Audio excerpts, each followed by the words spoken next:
Hello नमस्कार मंडळी, मी निशा स्वागत करते तुम्हा सगळ्यांचे आपल्या मराठी जीवन ह्या चॅनलवर। सर्वप्रथम माझ्या सगळ्या गोडत्यांना श्री स्वामी समर्थ। हा तर रात्रीचा पसारा आहे सगळा। साडी पिकोफॉल करायच्या होत्या आणि तसंच मी झोपून गेले कारण उशीर झाला होता थोडा, म्हणून मग कंटाळा आला आणि झोपून घेतलं। रात्री हे ब्लाऊज स्टिच केलं मी, प्रिन्स कट होता, 2 ब्लाऊज स्टिच केले आणि त्यानंतरनं साडी पिकोफॉल वगैरे केलं आणि झोपून घेतलं। मग तसंच ठेवलेलं मशीनवर, म्हणलं सकाळी उठले का मग तेव्हा आवरते मी निवांत। मग सकाळी उठले छानपैकी, आधी म्हणलं अंगणात सगळ्या सडा वगैरे मारून घेते, मग घरात आवरून घेते म्हणलं।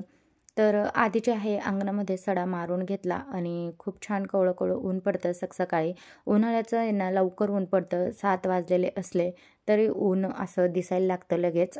आणि तिथं आम्ही होळी केलेली, तिथं थोडी राख आहे, ती फेकून नाही म्हणून मग ती तशीच तिथं राहून दिलेली आहे। त्यानंतरनं मस्त असं गरम गरम पाणी घेतलं, उन्हाळा आहे तरी गरम पाणी चालतंच। आंघोळ करून घेतली, फ्रेश झाले, त्यानंतरनं देवपूजा करायला आले।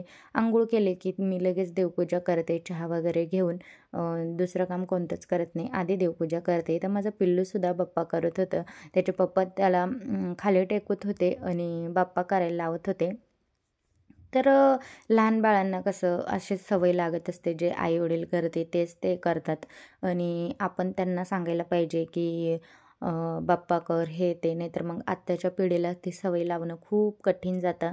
म्हणून मग आम्ही लहानपणापासूनच त्याला सगळं करायला लावतो, सगळ्यांचे पाया पण पडायला लावतो सकाळी, सगळे ते मम्मी पप्पांचे सगळ्यांचे। कसं त्याला तसं सवय लागत जाईल, नाही तर मग लहानपणापासून आपण शिकवलं नाही तर मग ते मोठे होऊन तसं करत नाहीत। आणि इथं जे पुरण उरलेलं होळीच्या दिवशीचं, तर ते खायचं काम माझ्या बिट्टूचं चाललं होतं, त्याला पुरण खूप आवडलं आणि पहिल्यांदाच आता त्याने पुरण खाल्लं। जेव्हापासनं तो खायला लागला तेव्हापासनं काही पुरणपोळीचं जेवणच केलेलं नव्हतं, सणच आला नव्हता कोणता असा।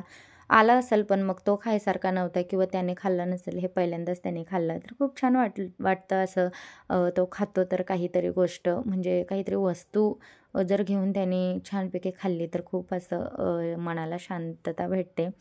त्यानंतरनं स्वयंपाक करायचा होता, म्हटलं स्वयंपाक करून घेते। स्वयंपाकात मी आज बीन्स, जे आपण म्हणतो घेवडा म्हणतो त्याला, ती आणि बटाटे मिक्स भाजी करणार होती। मला तशी भाजी खूप आवडते आणि मला कोणत्या पण भाजीत बटाटे खूप आवडतात आणि भाजी करत होते तेवढ्यातच लाईट गेली। लाईटीचं काय झालं काय माहिती, लाईट गेली आणि लाईट गेली की आमच्या किचनमध्ये पूर्ण असं अंधार होतो, दिवसाचं सुद्धा, म्हणजे असं व्यवस्थित असं दिसत नाही। आणि दार उघडं केलं समोरचं तर खूप असं सूर्यप्रकाशाने, व्हिडिओची क्वालिटी खूप घाण झाली आहे, सूर्यप्रकाश खूप छान येतो पण मग वारं लागतं कढईला, म्हणून आम्ही तो दरवाजा लावून घेत असतो, नाहीतर मग उन्हाळ्यात आम्हाला काहीच टेन्शन नाही आहे, खूप छान अशी हवा येते मागून पुढून।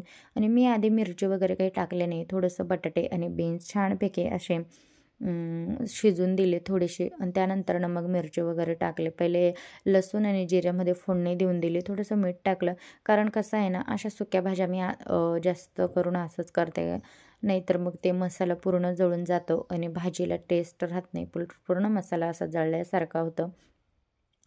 आपली भाजी थोडीफार शिजते तोपर्यंत म्हटलं दुसरी कामं करूयात, कारण कामात काम केलं तरच आपले कामं आवरतात, नाहीतर मग खूप वेळ होतो आणि आपली दुसरी कामं बाजूला राहतात। आपल्याला सगळी कामं जर मॅनेजमेंट करायची असेल तर थोडाही वेळ न घालता अशी कामामागं कामं केलीत तर खूप छान असं टायमावर कामं होतात आणि कामात काम करणं खूप गरजेचं आहे आजच्या काळात। एकच काम धरून बसलो तर मग खूप प्रॉब्लेम येतो। मला ब्लाऊज वगैरे स्टिच करायचे राहतात म्हणून मी कामात काम करत असते आणि लवकर कसं होईल माझं आवरून ते पण नेटकं, तो मी प्रयत्न करीत असते। फ्रीजवर आता पसारा खूपच होतो, कारण कसं आहे, बाळ आमचं काही खाली राहून देत नाही, म्हणून मग त्याने काही घेतलं की लगेच मग फ्रीजवर ठेवतो, असं होतं। आजीन ते पण फ्रीजवर ठेवतात आणि घरात कसं असतं ना, एक हात असला म्हणजे आपलाच एक हात असला तर मग आपण कसं व्यवस्थित जिथली वस्तू तिथं घेऊन घेतो आणि पण मग घरात बाकीचे पण लोक असतात, मग ते एक जण कुठं ठेवतं एक जण कुठं ठेवतं, म्हणून मग ते सकाळी मी सगळं आवरून घेते। असं स्वयंपाक करताना किंवा आवरायला घेतलं की त्यावेळेस मी आधी सगळं बारीक वस्तू आवरून घेते, मग त्यानंतरनं बाकीच्या कामांना सुरुवात करते। तर इथं मी ते टेबल वगैरे आवरेपर्यंत इथं भाजीसुद्धा झालेली होती शिजून। मग मी थोडीशी मिरची टाकली, मस्त लाल मिरची, धना पावडर वगैरे छानपैकी टाकून दिली आणि थोडीशी अजून शिजून देईल, तेल सुटेपर्यंत आणि बंद करून देईल। तशीच भाजी खूप छान लागते खरंच। इथं भांडेसुद्धा पडलेले होते, म्हटलं आता भाजी थोडी तेल सुटेपर्यंत गरम होते तेवढ्यात हे जे भांडे आहे ते घासून घेते, म्हणजे कसं किचनसुद्धा आपला साफ होऊन जाईल आणि त्यानंतरनं मग पुढचे कामं आपल्याला करता येतील. हॉलमधला मी सगळा पसारा आवरून घेतला होता. भाजी शिजेपर्यंत जो बाळ माझं पसारा करून देतं, तो पसारासुद्धा मी सगळा आवरून घेतलेला होता आणि फक्त झाडू मारायचा होता. म्हटलं मग चला पहिलं किचन आवरून घेते, मग झाडू मारते. कसं कामात काम केलं की मग बरं पडतं. आणि कामं करताना जर आपण मोबाईल हातात घेतला तर अजिबात आपल्याला कामं सुचत नाही. मी जोपर्यंत माझी कामं होत नाही तोपर्यंत मी मोबाईल कधीच हातात घेत नाही.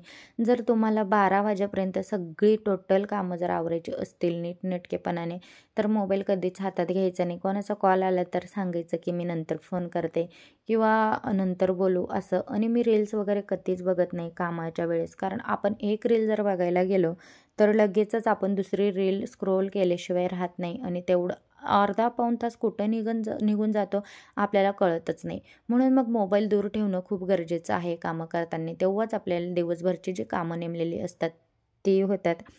मी उद्या काय करायचं हे आधीच मी माझ्या रात्री डोक्यात असते आणि मी डायरेक्ट उठून त्या कामाला सुरुवात करते. म्हणजे कसं दुसरा दिवस नियोजनबद्ध आपण केलेलं असलं की मग आपले कामं पटापट होतात आणि जे काही आपण विचार केलेला असतो की मला हे करायचं, ते करायचं, तर ते कामं बरोबर होतात.